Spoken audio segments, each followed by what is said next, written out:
कि जंगल महल की गलियों से एक आवाज आया है, जंगल महल की गलियों से एक आवाज आया है, उठो नौजवानों फिर से इनकलाब आया। क्या आप तैयार हैं? और बैंक है, they have their vote banks because they are from NDA and India. कोई फर्क नहीं कैंडिडेट कौन होगा, who will be the candidate.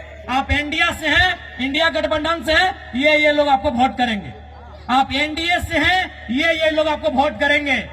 I am an independent new Qamar party. हमारे झारखंड में भी क्या सेफ है, 81 में 56 इंडिया के पास, 24 एनडीए के पास, 56, 24, 80 हम अकेले हैं। यानी हमारे पास कोई वोट बैंक नहीं, हमारे पास कोई समीकरण नहीं। और हमने क्या कहा कि पार्टी बनती है बिगड़ती है। कोई आज बीजेपी में है, कल को तृणमूल में चला जाएगा। समाज आपका चिरंजीवी है, आप समाज के साथ रहिए। किसी एमपी एमएलए में इतना ताकत आपने देखा था क्या? हमने स्पष्ट कहा कि आप हमारे राजनीतिक कार्यक्रम में आते हैं, अच्छी बात है। आप मेरी पार्टी के मीटिंग में आते, अच्छी बात है, लेकिन आप समाज की मीटिंग में पहले जाइए। हमने एकमात्र भी एमएलए जिसने कहा था, जबकि आप भी जानते हैं 2029 में पता नहीं हमारा क्या होगा, क्योंकि हम नया विधायक है, हमारे पास कोई समीकरण नहीं है। 2029 में हमारे केसर समाज से होते तो हम भी बोलते पहले अपना देखते हैं भाई, लेकिन हम मैं यदि ममता बनर्जी घरे गिदर छुआ रहतो न तो टुकु समझतो न कि एते बड़ लोग इतना बेस हमार समाजटा है, मोर समाजटा। किंतु आज के मैं एक शोषित वंचित समाजेर बेटा सोई खातिर मैं कहलो कि विधायक सांसद बादे सामाजिक स्थितिटा पहले भालो रहेके चाहिए, सामाजिक स्टेटसटा भालो रहेके चाहिए, सामाजिक पहचानटा भालो रहेके चाहिए, ओकर आइडेंटिटीटा भालो रहेके चाहिए। तोहरा नहीं बुझे बारिया, आई तोहरा नहीं करो जंगल मोहल्ले दोमे हमरा सामाजिक नेता हाथ की ना नहीं, कोई टक मुंह से बोली बहरा ले, कोई टक कोनो कह पारला, कोनो कह पारला की एकटा कही दे जितना कथा मैं कहलो मीडिया कह भाषण कह जे जितना उदाहरण मैं दिलो, जितना मैं उदाहरण दिलो, हमको बता याद करके बताइएगा कि आपने कौवा को भी देखा है। आपने की बोले कौवा के बोलते भाई ना, क्या आपने कभी कौवा के गले में या पांव में भेड़ी देखा है? क्या उसे कभी पिंजरे में देखा है? क्या उसे कभी किसी रस्सी में या किसी भी प्रकार से बंधन में देखा है? नहीं देखा है।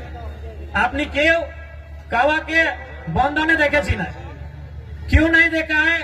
तो कौवा भले काला होता है, देखने में भले आपको बुरा लगे, देखने में बदसूरत लगे, लेकिन जो वो काव काव काव काव चिल्लाता है, काव काव जो करता है ना, उसकी मातृभाषा।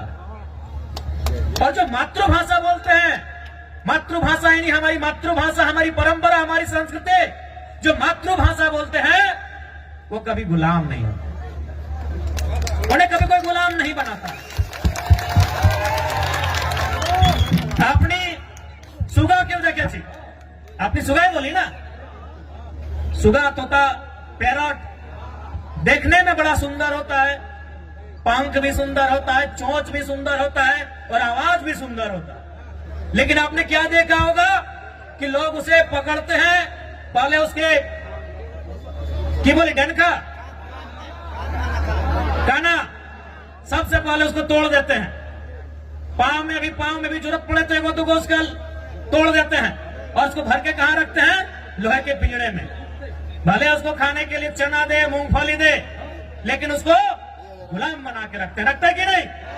क्योंकि जो मिट्टू जिसे कोई तोता कहता है, कोई सुगा कहता है, कोई पैरट कहता है, भले वो दिखने में सुंदर है, हरा है, चोंच लाल है, खाता भी बढ़िया बढ़िया है, लेकिन वो भाषा का नकल करता है। टेम टेम टेम टेम उसकी भाषा नहीं है, वो भाषा का नकल करता है, वो किसी और की भाषा को बोलने का प्रयास करता है, इसलिए लोग उसे गुलाम बना के रखते हैं। तो इसलिए एक बात तय कीजिए कि आपको आजाद रहना है या गुलाम रहना है।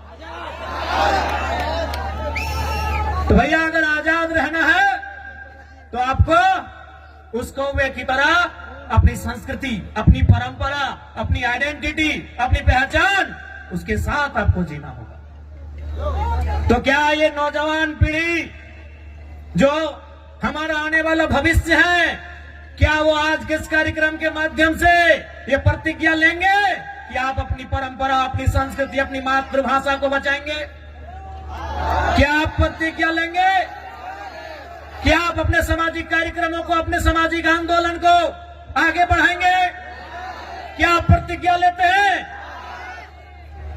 आज आपको ये प्रण लेना होगा, क्योंकि 21वीं सदी में हम जी रहे हैं। आज बहुत जल्दी हम लोग दिशा से हट जाते हैं, अपने रास्ते से भटक जाते हैं। इसलिए आज नौजवान पीढ़ी को विशेषकर आपको ये प्रण लेने की आवश्यकता है कि आज हमारी पहचान क्या है, हमारी परंपरा क्या है। उस पहचान को, उस परंपरा को, उस भाषा, उस संस्कृति की विरासत को, उसे सुरक्षित रखना है। आज हमें ये प्रण लेना होगा। ठीक है दादा, टुकु बसुन। नमस्कार नमस्कार। তুমি নিয়েছি নাই, আমি বুঝতে পারি তুমি বসুন। आज ये प्रण लेने की आवश्यकता है, और विशेषकर जंगल महल के नौजवानों, मेरे भाइयों, मेरी बहनों, मेरे अभिभावकों, मुझे अफसोस होता है, मुझे दुख होता है आपको यहां देखकर। दुख हमें झारखंड के लोगों को भी देखकर होता है, लेकिन आपके लिए दुख थोड़ा ज्यादा इसलिए होता है कि जैसा भी सही, जमशेदपुर वालों को झारखंड मिला, सरायकेला वालों को झारखंड मिला, धनबाद वालों को झारखंड मिला, बोकारो वालों को झारखंड मिला, हजारीबाग गिरिडीह को झारखंड मिला, रामगढ़ को झारखंड मिला, रांची को झारखंड मिला, लेकिन झारखंड बनने का हकदार और झारखंड में शामिल होने का हकदार पुरुलिया, झारग्राम, बांकुड़ा के लोग भी रखते थे। आज बिल्कुल इस बात का अफसोस आपकी आंखों में भी झलक रहा है और हमें भी झलकता है। जो आंदोलन कोयलांचल में था, जो आंदोलन लोहांचल में था, कोयलांचल यानी हमारा जो कोलियरी कोयला का क्षेत्र है, धनबाद, बोकारो, गिरिडीह, हजारीबाग का हिस्सा, और लोहांचल यानी जमशेदपुर का क्षेत्र, वही आंदोलन आपके जंगल महल में भी था। जो त्याग कोयलांचल वालों ने किया था, जो त्याग लोहांचल वालों ने किया था, वह त्याग जंगल महल वालों ने भी किया था। लेकिन आज कोयलांचल वालों को, लोहांचल वालों को कहने के लिए झारखंड मिला, हालांकि अधिकार वहां भी उनको नहीं है। आज भी वहां उनको मजदूरी के लिए तरसना पड़ता है। उनकी जमीनों में कोयला, उनकी जमीनों में अभ्रक, उनकी जमीनों में लोहा, उनकी जमीनों में लगभग 80 प्रकार के मिनरल्स पाए गए हैं, लेकिन आज उन्हें नौकरी के लिए तरसना पड़ता है। लेकिन हाँ, उनके पास कहने के लिए है, हमारे काछे ए शब्द আছে कि हमरा झारखंड, हमरा पवाली झारखंड, लेकिन आपके पास वह भी कहने को नहीं है कि हमारे पूर्वजों ने, हमारे बाप दादा ने जो आंदोलन किया था, जो संघर्ष किया था, उसके बदले आप उस झारखंड का हिस्सा नहीं बन पाए। तो कहीं ना कहीं इसमें भी साजिश है, साजिश है, बहुत बड़ी साजिश है। तो इसलिए नई पीढ़ी को यह प्रण लेना होगा कि हमारे पूर्वजों ने आंदोलन को जहां लाकर छोड़ा है, वो विरासत जो हमें देकर गए हैं, उस विरासत को यहां से फिर से हमें लेकर जाना होगा। क्या आप तैयार हैं? कि जंगल महल की गलियों से एक आवाज आया है, जंगल महल की गलियों से एक आवाज आया है, उठो नौजवानों, फिर से इनकलाब आया। क्या आप तैयार हैं? और देखिए नौजवानों, मेरे भाइयों, हम जिस रास्ते में चलने जा रहे हैं, जो कार्य हम करने जा रहे हैं, मानते हैं आसान नहीं है। एक काजटा सरल नहीं আছে, किंतु असंभव भी नहीं है। मानते हैं वो काम आसान नहीं है, वो काम सरल नहीं है, लेकिन वो असंभव भी नहीं है। आज हमारे समाज का जो मांग है शेड्यूल्ड ट्राइब इंक्लूजन का, आज ये लड़ाई भी, आज ये मांग भी परसों नहीं, दशकों पुरानी है। इसलिए एक बात हमेशा याद रखिए, आज चाहे सामाजिक आंदोलन हो या किसी प्रकार का आंदोलन हो, जो लोग अगुवाई कर रहे हैं, जो लोग लड़ रहे हैं, शायद वो कल नहीं होंगे। आज हम लोग भी कल नहीं होंगे, लेकिन आपका समाज, हमारा ये बृहद समाज जो हजारों लाखों साल पुरानी परंपरा और संस्कृति से परिपूर्ण है, वो समाज रहेगा। इसलिए आपको उस बागडोर को, उस विरासत को अपने हाथों में लेकर आगे बढ़ना है। मैं आप सभी से कहना चाहूंगा। और आज जब भी आप किसी आंदोलन के लिए जाते हैं, जब आप संघर्ष का रास्ता चुनते हैं, आपको त्याग करना पड़ता है। बिना त्याग का आपको मंजिल नहीं मिलेगा। आज आपको त्याग करना होगा।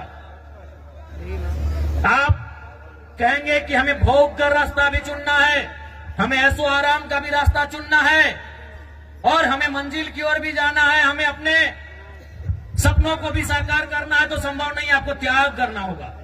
आज का समय त्याग का है, और जो नौजवान त्यागी बनकर इस रास्ते में आएंगे, तभी हमारा समाज उत्थान की ओर जाएगा। इसलिए इस पीढ़ी को तो त्यागी बनना होगा। हमारे जिले में एक वीर क्रांति दूत हुआ करते थे, शहीद शक्तिनाथ महतो। वो अक्सर कहा करते थे कि एक पीढ़ी को जेल जाना होगा, दूसरी पीढ़ी को गोली खानी होगी, तभी तीसरी पीढ़ी राज करेगी। हमारी एक पीढ़ी जिसमें शहीद शक्तिनाथ महतो स्वयं, जिन्होंने ये नारा दिया था कि एक पीढ़ी को गोली खाना होगा, और शहीद शक्तिनाथ महतो ने खुद गोली खाई। उनके साथ निर्मल दादा ने गोली खाया। ऐसे अनगिनत, गिनती हम नहीं कर पाएंगे, इतने लोगों ने गोली खाया। आपका जो समय है कि एक पीढ़ी गोली खाएगी, दूसरी पीढ़ी जेल जाएगी, ये शायद जेल की स्थिति वाला समय है। और आपने देखा पुरुलिया के जिले में, घाटशिला में हमारे 51 लोगों को जेल जाना भी पड़ा। लेकिन उन विषयों से, उन घटनाक्रम से आपको कतराना नहीं है, क्योंकि आपकी लड़ाई आपकी व्यक्तिगत नहीं है। आपकी लड़ाई केवल आपके लिए नहीं है। आपकी लड़ाई केवल आपके घर आंगन तक सीमित नहीं है। आपकी लड़ाई कई हजारों साल पहले जो सपना हमारे पूर्वजों ने देखा था, उस सपने को साकार करने की लड़ाई है। इसलिए आज आपको त्यागी बनना होगा। इसलिए आज आपको त्यागी बनना होगा। और एक बात याद रखिएगा, जो संघर्ष को चुनते हैं वही सफलता के करीब जाते हैं। आज का समय संघर्षों का समय है मेरे भाइयों।